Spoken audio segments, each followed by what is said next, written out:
Kaixo guztioi, bideo tutorial honetan ikusiko dugu desberdintasuna horri estatikoa eta dinamikoaren artean.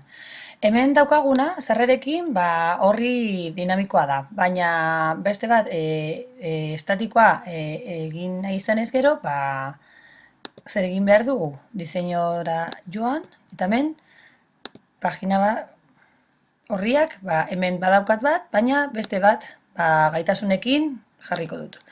Gaitasunak, eta hemen gaitasun guztiak, sekuentzia didaktikoenak, publikatzen dut, eta beste hirugarren bat adibidez, ebaluazio, irizpideak.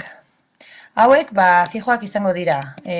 Honetan ezin ditugu sarrerik egin, baina berdin zaigu ze hauek beti egongo dira berdin. Publikatzen ditut, baina joaten manaz blogera ez dira agertzen inon. Orduan, zer egingo dugu? Diseinora joan berriz, eta hemen, diseinua eman, eta hemen,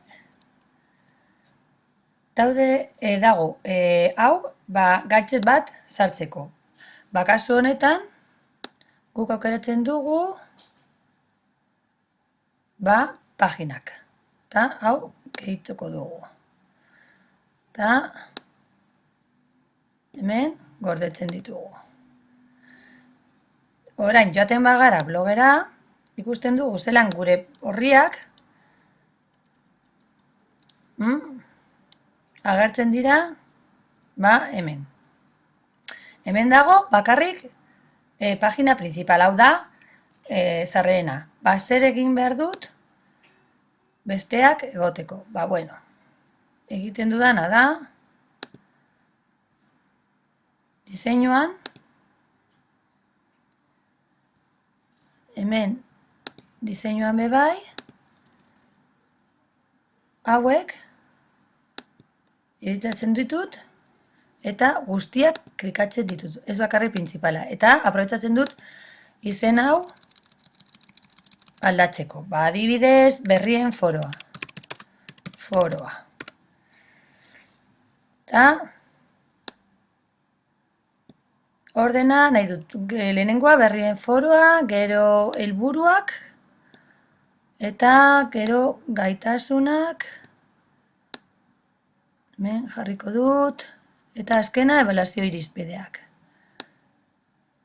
Posibilitateen arrastratzea, ebaluazio irizpideak. Dago nahi dudan ordenean, gordetzen dut, eta nahi badut agertzea pestainak bezala, zer egingo dut, hartzen dut hemen, paginak, eta kabezera, eta gero jartzen dut.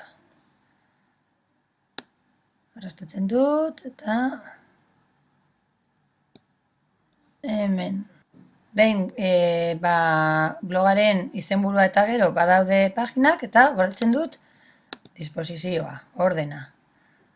Eta orduan, joaten naz blogera, eta orain bai. Orain, agertzen da berrien foroa, hau da, horri dinamikoa sarrerekin, eta gaitasunak, helburuak eta ebaluazio irizpideak horri estatikoak bezala. Honetan, komentariak egon daitezke, baina sarrera berririk ez. Orduan, zertarako da interesgarria hau gure sekuentzia didaktikarako? Adibidez, hau, horri principala sarrerekin ondo dago berrien foroa egiteko, eta gero hemen, adibidez, aurkezpena horri estetiko batean, helburuak bestean, gaitasunak bestean, ebaluazioko irizpideak bestean, beste batean, kontaktuan jartzeko kanala, eta abar.